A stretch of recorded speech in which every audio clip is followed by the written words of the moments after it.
नमस्कार, जय हिंद, राधल साथियों। स्वागत है आपका अपने YouTube चैनल आगाज क्लासेस पर। मैं रतन कृष्ण लवानिया फिर से आपके सामने हाजिर हूँ इतिहास की कड़ी में।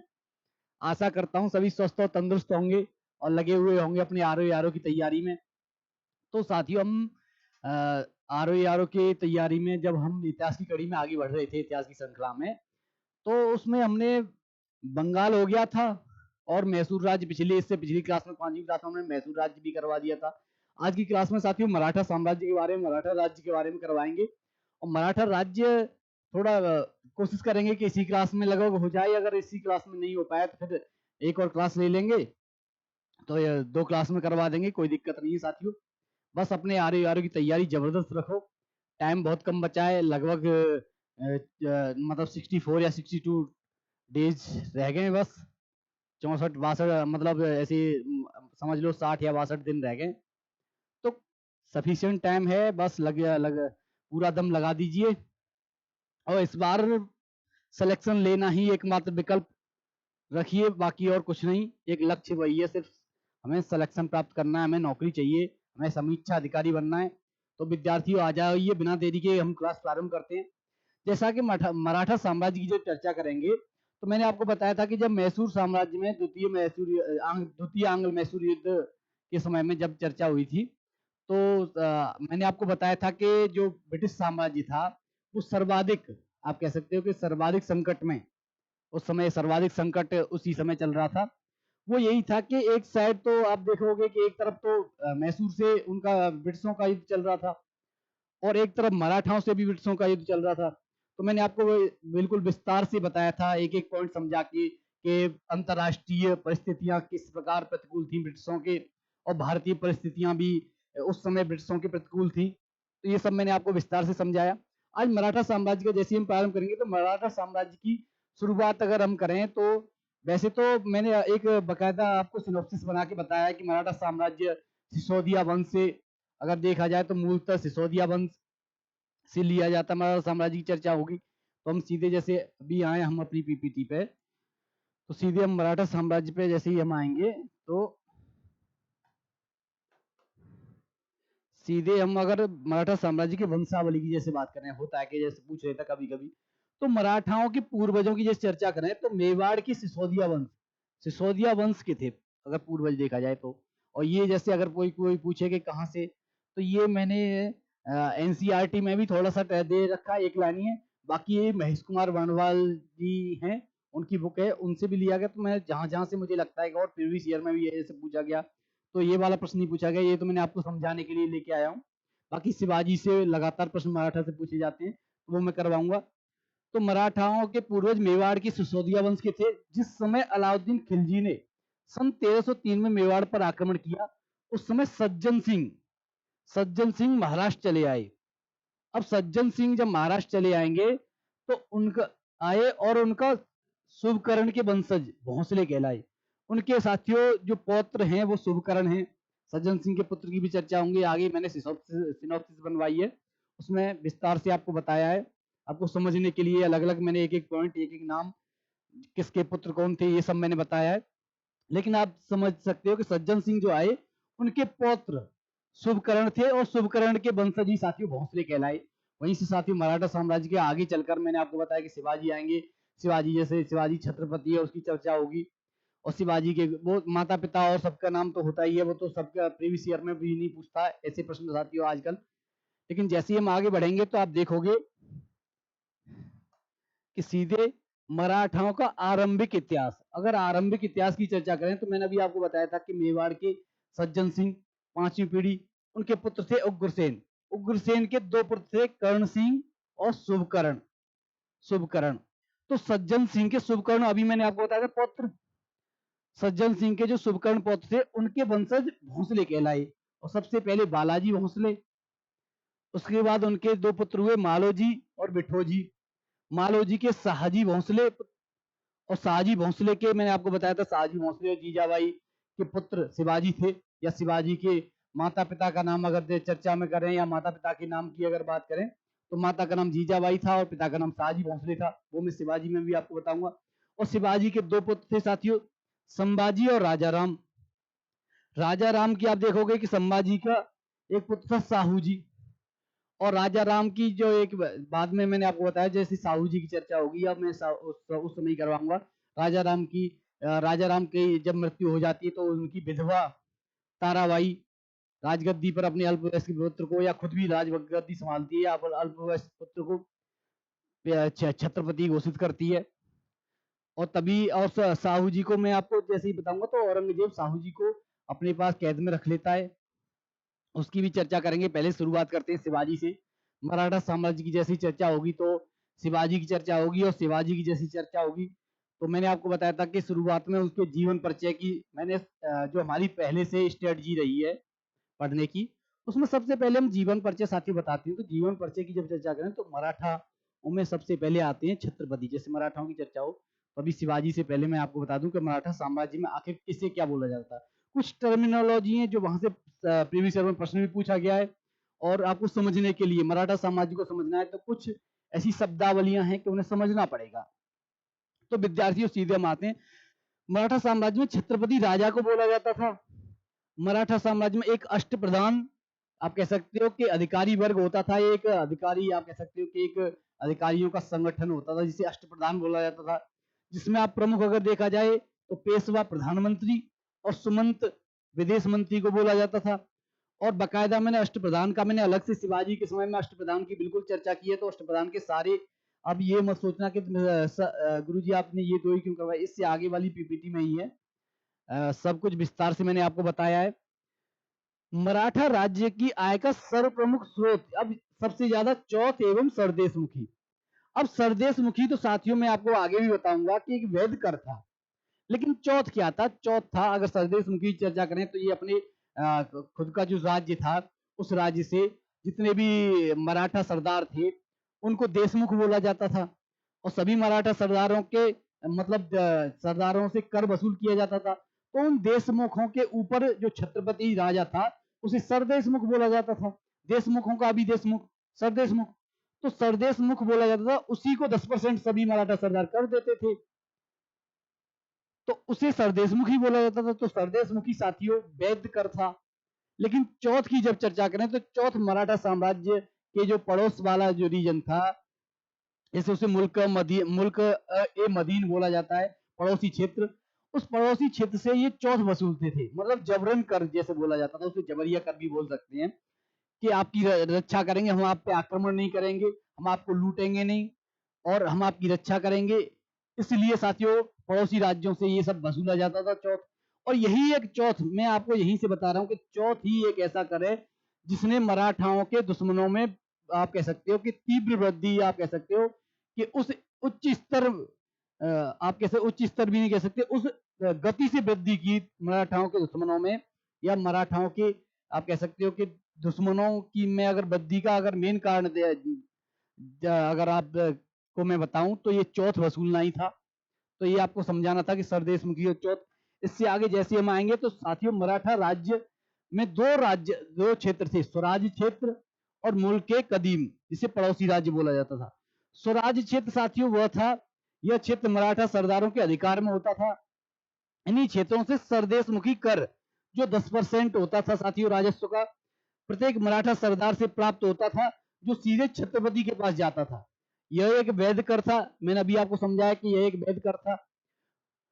मुल्क कदीम दूसरा क्षेत्र साथियों पड़ोसी राज्य, इस क्षेत्र में चौथ वसूला जाता था, जो आय का 1/4 हिस्सा होता था साथियों। यह सैनिक चंदे के रूप में वसूला जाता था, और यही कर मैंने अभी आपको समझाया कि यही कर होगा जो इसके दुश्मनों में वृद्धि करेगा। अब मैं आपको समझाऊं साथियों कि ये जो छत्रपति था, मराठा राज्य में जितने भी सम्राट थे सब उनको देशमुख बोला जाता था ज्यादातर।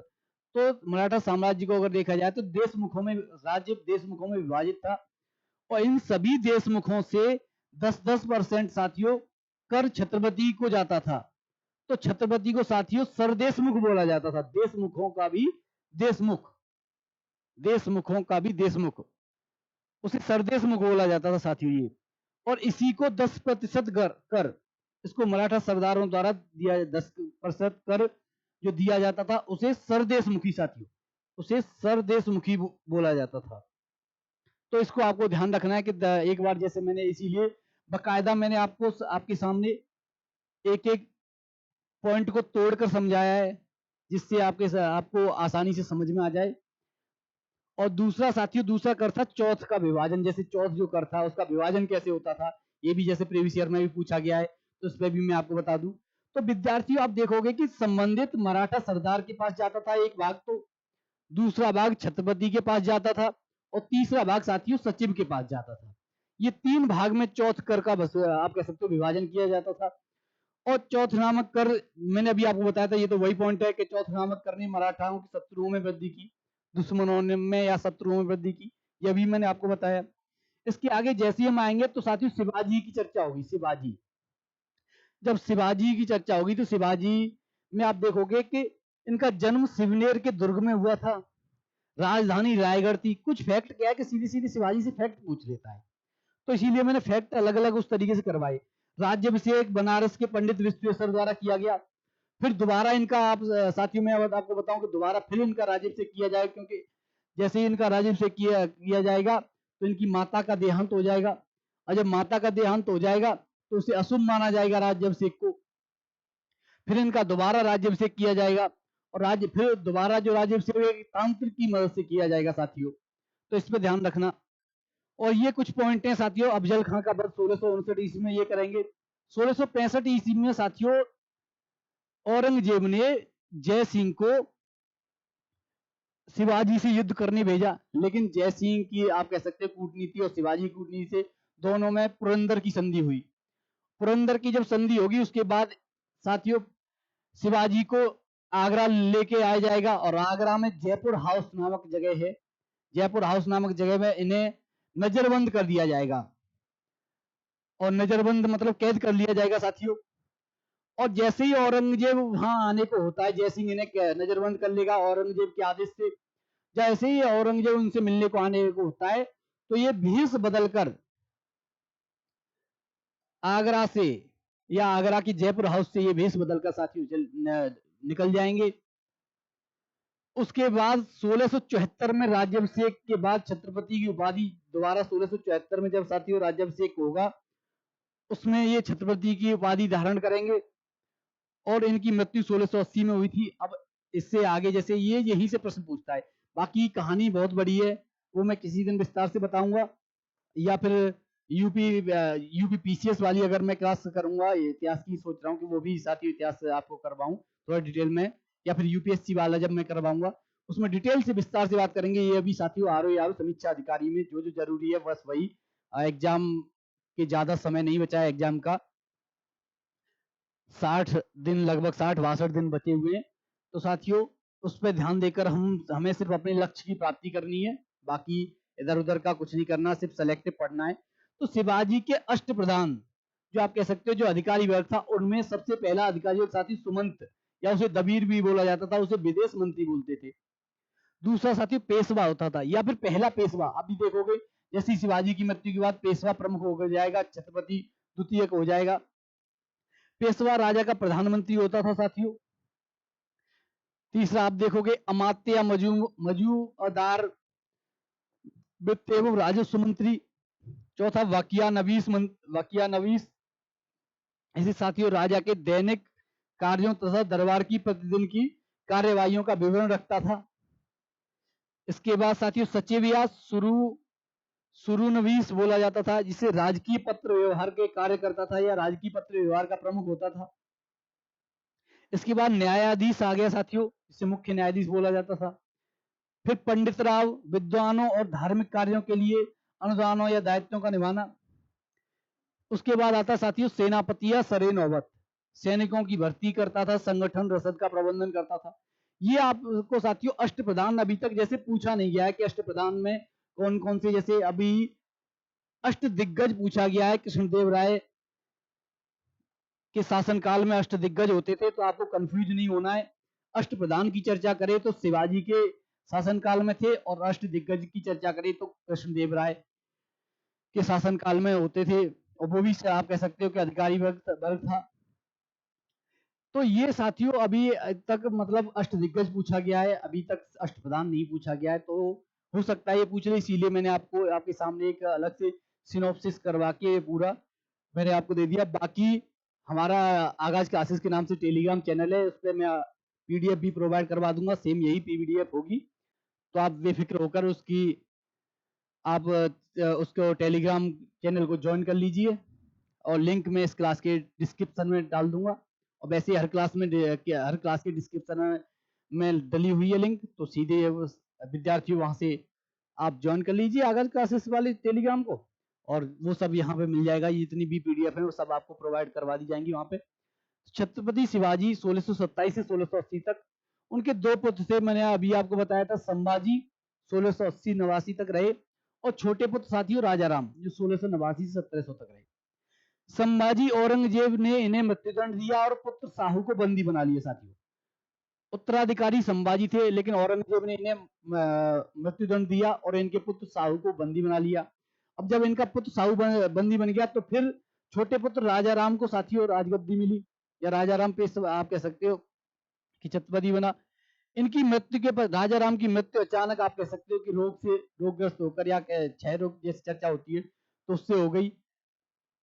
इनकी मृत्यु के बाद इनकी पत्नी ताराबाई ने नेतृत्व संभाला। और जब ताराबाई नेतृत्व संभालेगी, अब देखना साथियों कि जैसे ही 1707 में औरंगजेब की मृत्यु होगी, तो साहू को रिहा कर दिया जाएगा। और जब साहू रिहा हो जाएगा और ताराबाई यहाँ आप कह सकते हो कि नेतृत्व कर रही है, फिर दोनों में आप कह सकते हो उत्तराधिकार का युद्ध होगा, दोनों में संघर्ष होगा, जिसमें साहू विजयी होगा और साहू छत्रपति बनेगा साथियों। तो जब 1707 में औरंगजेब की मृत्यु के बाद साहू को केंद्र, आप कह सकते हो कि केंद्र से या मुगल सम्राट की दिल्ली से रिहा कर दिया गया, अतः साहू ताराबाई के बीच संघर्ष हुआ, जिसमें साहू विजयी हुआ। ये अभी मैंने आपको समझाया। और जब साहू विजयी होगा, तो आप देखोगे 12 अप्रैल 1680 को शिवाजी की मृत्यु के पश्चात मुगल सत्ता को सबसे महत्वपूर्ण चुनौती मराठा राज्य से मिली, जो उत्तराधिकारी राज्यों में सबसे शक्तिशाली थी। आप कह सकते हैं ये एक पॉइंट ऐसा है कि मुगल साम्राज्य को अगर किसी से चुनौती मिली तो वो मराठा साम्राज्य था। साहू 1707 में साथी छत्रपति बनेगा, और पहला पेशवा, यहां से आप कह सकते हो कि पेशवा की परंपरा प्रारंभ होगी। और यहीं से आप देखोगे कि पहला पेशवा बालाजी विश्वनाथ को बनाया जाएगा। साहू अपना पहला पेशवा, साहू छत्रपति बनने के बाद अपने अधिकारों का प्रयोग कर सबसे पहला अगर काम करता है, तो पेशवा बालाजी विश्वनाथ को पेशवा बनाता है 1713 से 1720 में। और इसके बाद आप देखोगे कि बालाजी विश्वनाथ का पुत्र बाजीराव प्रथम पेशवा बनेगा, और यहीं से पेशवा का पद कह सकते हैं साथियों वंशानुगत हो जाएगा। तो जब यहाँ से पेशवाओं की चर्चा होगी, तो सबसे पहला आप कह सकते हो पेशवा अगर देखा जाए तो बालाजी विश्वनाथ था। उसके बाद उसके दो पुत्र थे, बाजीराव प्रथम और चिमनाजी अप्पा, जिसमें से बाजीराव प्रथम पेशवा बनता है। और चिमनाजी अप्पा सदाशिव, उनका पुत्र था सदाशिव राव भाऊ, पानीपत के तीसरे युद्ध में साथियों मारा गया था 1401 में। ये सेनापति भी चर्चा करेंगे पानीपत के तीसरे युद्ध की। बाजीराव प्रथम के दो पुत्र रघुनाथ राव रघोबा और बालाजी बाजीराव 1740 से 1761। बाजीराव प्रथम के बाद साथियों पेशवा बनेगा बालाजी बाजीराव। और बालाजी बाजीराव के पुत्रों में आप देखोगे सबसे पहले पेशवा बनेगा माधवराव। माधवराव के बाद जब पेशवा बनेगा साथियों नारायण राव, और नारायण राव के बाद साथियों एक कुछ समय के लिए माधव नारायण राव पेशवा बनेगा। और जब माधव नारायण राव की साथियों मृत्यु हो जाएगी, या माधव नारायण राव को मरवा दिया जाएगा, तो तुरंत फिर साथियों रघुनाथ राव रघोबा का पुत्र बाजीराव द्वितीय उसके बाद पेशवा बनेगा। तो एक क्रम में आपको बता रहा हूं।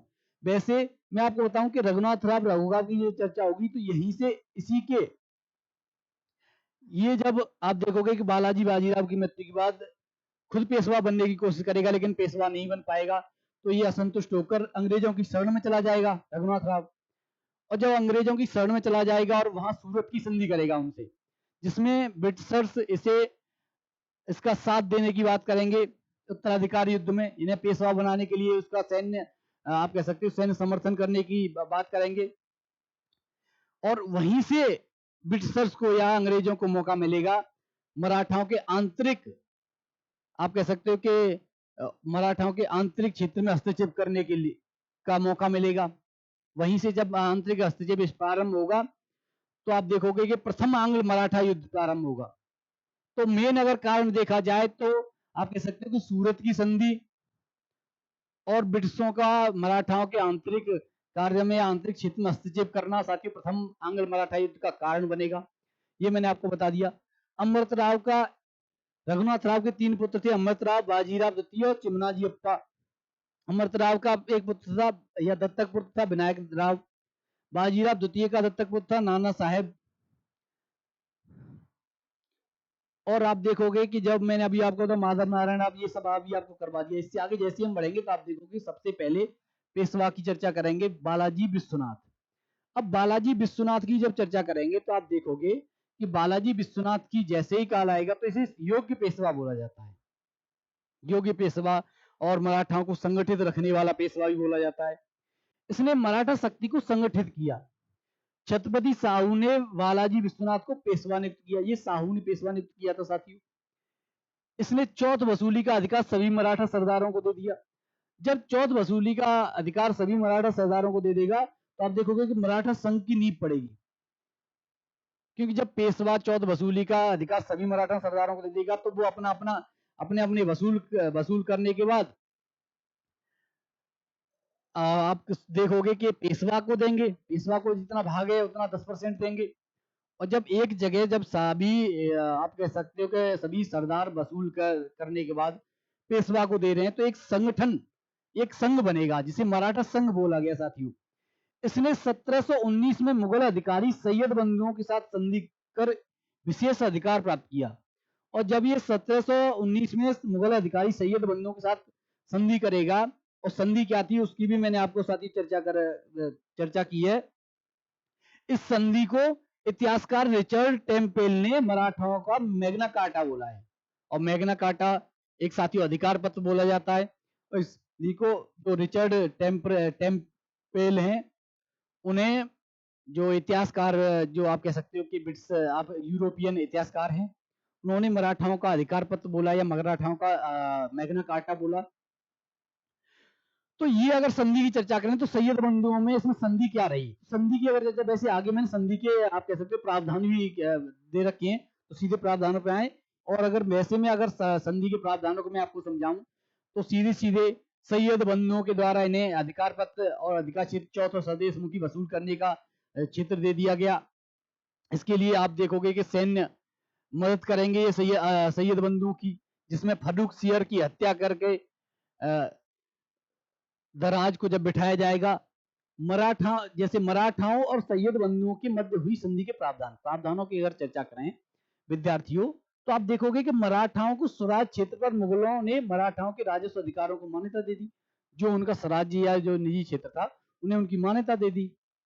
दक्कन के राज्यों में चौथ एवं स्वदेशमुखी वसूल करने का अधिकार मराठाओं को मिला। अब आप देखो कि मराठाओं को सम्राट अधिकार दे रहा है या मुगल सम्राट की तरफ से अधिकार मिल रहा है दक्षिण के राज्यों में चौथा स्वदेशमुखी वसूल करने का। और मराठाओं का तो मैं आपको बताऊं कि उन्हें बस मौका चाहिए था, वो वैसे ही चौथा स्वदेशमुखी वसूल करते थे। और जब उन्हें अधिकार और मिल गया तो वो और आप कह सकते हो कि और क्षेत्र, विस्तृत क्षेत्र में चौथा स्वदेशमुखी।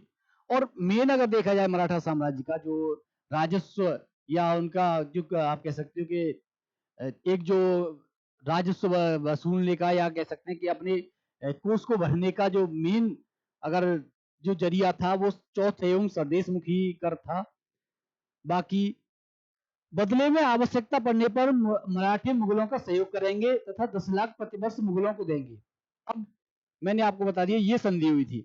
इस संधि के बाद आप देखोगे कि जैसे ही सैयद बंधुओं को आवश्यकता पड़ेगी तुरंत मराठा सरदार जाएंगे या मराठा के पेशवा या कह सकते हैं कि एक सेनापति अपनी सेना के साथ, मराठा सेना के साथ जाएगा और दिल्ली पहुंचेगा। दिल्ली में फर्रुख सियर को अपदस्थ करके उसकी हत्या की जाएगी, उसको मार कर। इस संधि के तहत जब सैयद बंधुओं ने मराठाओं से मदद मांगी तो बालाजी विश्वनाथ एवं खांडेराव दबादे नाम था साथियों, दबादे के नेतृत्व में मराठा सेना दिल्ली पहुंची। और इनकी सहायता से सैयद बंधुओं ने मुगल बादशाह फर्रुख सियर को मारकर रफी उद्दराज, साथियों रफी उद्दराज है, रफी उद्दराज दरजाद को बादशाह बनाया। तो ये आपको पता चल गया साथियों, रफीउद्दराज को बादशाह बनाएगा। उसके बाद आता है साथियों बाजीराव प्रथम 1720 से 1740 ईस्वी। बाजीराव प्रथम को कह सकते हैं साथियों कि शिवाजी के बाद गोरिल्ला युद्ध का सबसे अधिक जानकार कोई था तो वो साथियों बाजीराव प्रथम था। बाजीराव प्रथम की अगर चर्चा करें तो मैंने अभी आपको बताया शिवाजी के बाद गोरिल्ला पद्धति का कोई जानकार था या गोरिल्ला युद्ध का सबसे बड़ा जानकार बाजीराव प्रथम था। अपने पिता बालाजी विश्वनाथ की मृत्यु के बाद साथी पेशवा बना। इसने कहा कि मुगल साम्राज्य एक जर्जर वृक्ष की तरह है, हमें इस जर्जर वृक्ष के तने पर प्रहार करना चाहिए, शाखाएं तो स्वयं ही गिर जाएंगी। तो ये साथियों आपको ये कई बार कोर्ट पूछ लेता है कि इस तरीके से चर्चा होगी तो सीधे पूछा किसने कहा। तो आप ध्यान रखना कि बाजीराव प्रथम ने कहा था। और महान योद्धा अगर कोई है मराठाओं में अगर देखा जाए शिवाजी के बाद तो बाजीराव प्रथम है।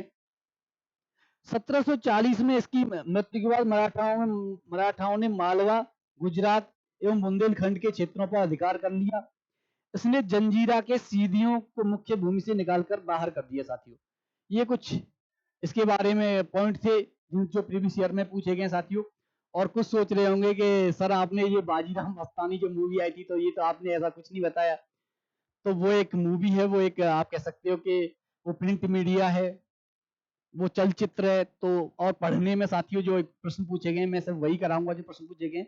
बाकी मैं आपको अगर कहानी के तौर पर अगर 1 मिनट टाइम में आपको मैं समझाना चाहूँ तो आप कह सकते हैं कि जो बाजीराव प्रथम था उसने बुंदेलखंड पर आक्रमण किया और जब बुंदेलखंड पर आक्रमण करेगा तो वहां से साथियों इसे एक मस्तानी नामक नर्तकी मिलेगी साथियों, नर्तकी नृत्य करने वाली।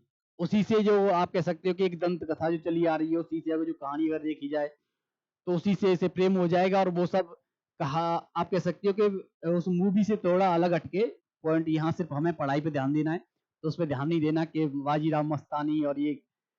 तो सीधे साथियों हम आते हैं तो उसके बाद जैसे ही जो नेक्स्ट आप कह सकते हो कि जो पेशवा आएगा वो आएगा साथियों बालाजी बाजीराव 1740 से 1761 में। इसी के काल में पानीपत का तृतीय युद्ध हुआ साथियों। यह नाना साहब के नाम से जाना जाता है और इसके काल में साथियों पानीपत का तृतीय युद्ध हुआ। और जैसे ही चर्चा होगी तो मैं आपको बताऊं कि जैसे ही पानीपत के तृतीय युद्ध की चर्चा होगी तो पानीपत के तृतीय युद्ध को कल चर्चा करते हैं। आज की क्लास को यहीं विराम देते हैं फिर, क्योंकि फिर अगली क्लास में मुझे लग रहा है कि हो नहीं पाएगा। अगली क्लास फिर वो 5-10 मिनट की होगी, उससे अच्छा है कि एक नेक्स्ट क्लास आधी आधी ले लें। तो आज की क्लास को साथियों यहीं विराम देते हैं।